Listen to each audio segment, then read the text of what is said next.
Hola, buenas noches. Estamos en contacto en otra de estas videocharlas astilladas en un día más de contaminación ambiental, de contingencia en la fase 1 en la zona metropolitana de la Ciudad de México.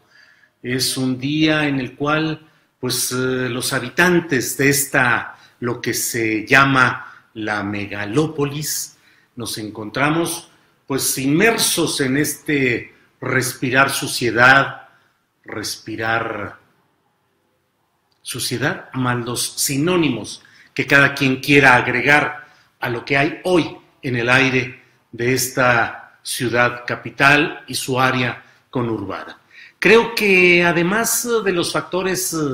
muy técnicos que suelen darse para tratar de explicarnos que las cosas son de una u otra manera, es la acumulación de la demagogia, del mal gobierno, de políticas ambientales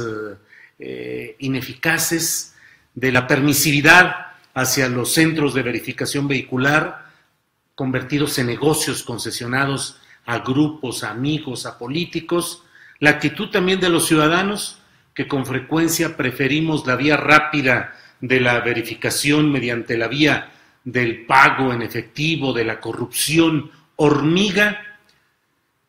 y a fin de cuentas los males respiratorios agravados por el hecho innegable de que al estar respirando esta combinación de factores negativos, se agravan los factores de salud pública.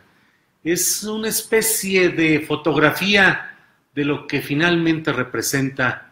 nuestro país, representado, creo yo, también en la atmósfera de esta Ciudad de México.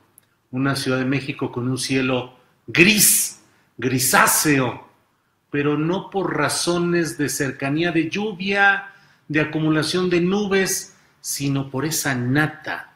de gases tóxicos bajo los cuales estamos millones de personas aquí en la capital del país. ¿Qué sucede con un México nuestro donde ni siquiera somos capaces de protestar verdaderamente, aunque nos estemos muriendo, no solamente por las agresiones de los grupos armados contra la población en general, no solo nos estamos muriendo por el exceso de accidentes en las carreteras, en las vías públicas, que podrían haberse prevenido, pero el Estado mexicano no tiene la capacidad para construir vías en las que haya tendidos de carpeta asfáltica que soporten el peso de los vehículos, que no haya tantos baches, que no haya tantos diseños arquitectónicos hechos al aventón solamente para salir al paso, obras de ingeniería civil que son trampas de muerte. No solo en eso, sino nos morimos también respirando todo esto diaria y cotidianamente.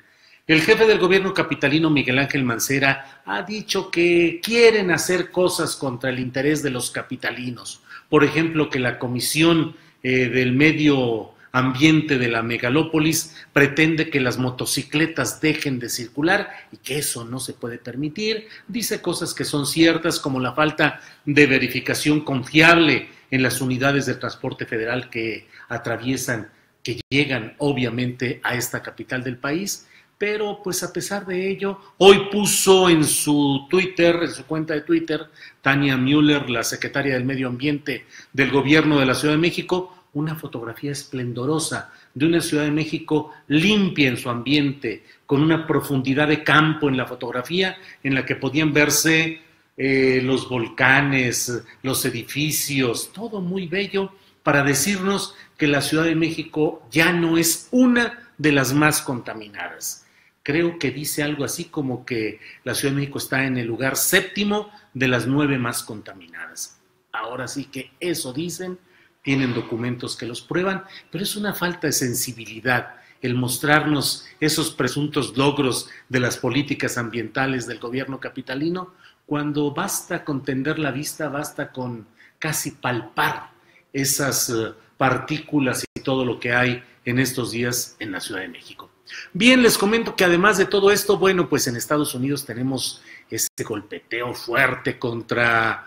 Donald Trump a causa de sus conexiones rusas. El exdirector del FBI va a dar testimonio público ante el Senado de lo que se ha sabido que es las instrucciones de Donald Trump para que no se siguieran investigando las conexiones rusas que han sido la pesadilla constante, y parece que estamos encaminados a ver una especie de tragedia griega con ese hombre que creyó que en cierto momento podría poner al mundo a sus pies, que golpeó, que agredió, que fue grosero con mucha gente, con muchos segmentos, entre ellos México, que golpeó al propio aparato de gobierno de Estados Unidos, entre ellos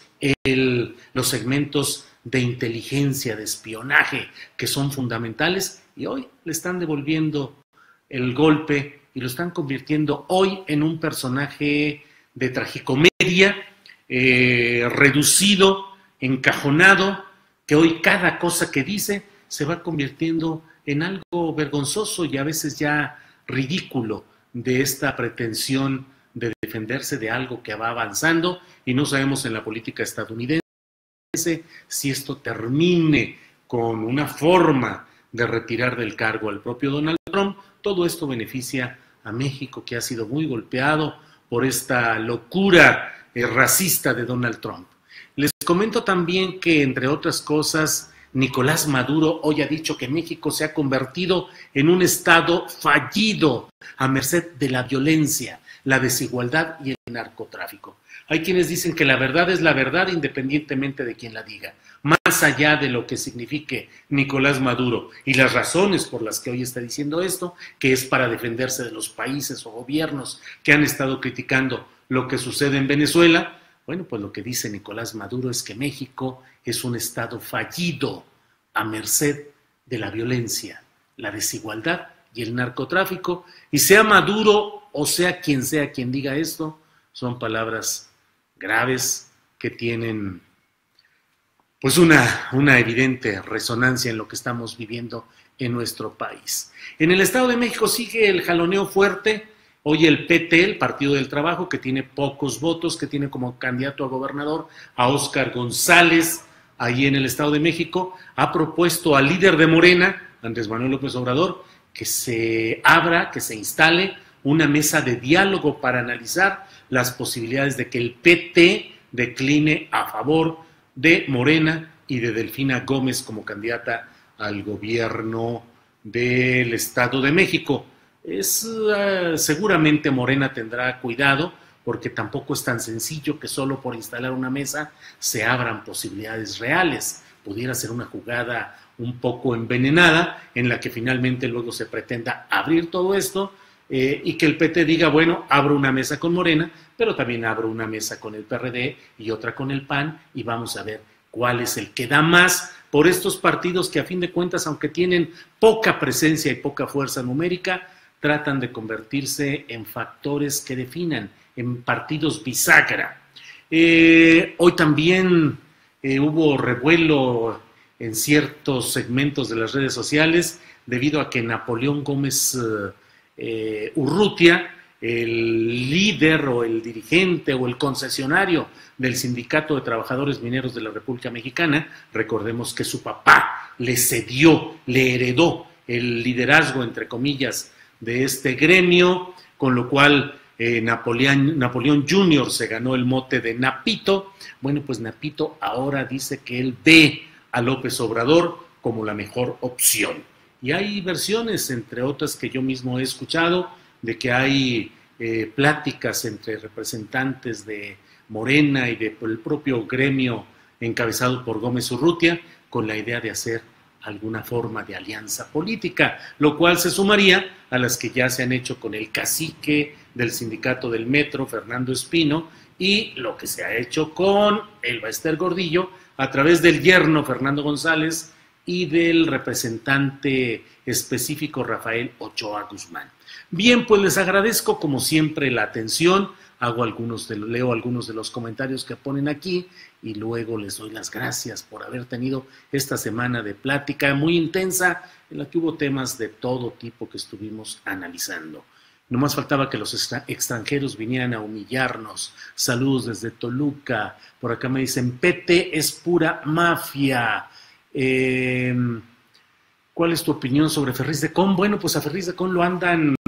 anda coqueteando Ríos Peter para convertirse Ríos Peter en el candidato independiente que concentre a los otros y está tratando de jalar a Pedro Ferriz de Con. Yo creo que, siempre lo he dicho, yo creo que Pedro Ferriz va a terminar apoyando alguna de las opciones y yo creo que Pedro podrá ser candidato a diputado federal o candidato a senador en estos arreglos y en estos planteamientos que se están dando. El PRI prometiendo dinero con la tarjeta Salario Rosa, pues sí, esa es la compra del voto. El PRI no tiene otra cosa más que la posibilidad de intentar la compra del voto en estas elecciones. Bueno, pues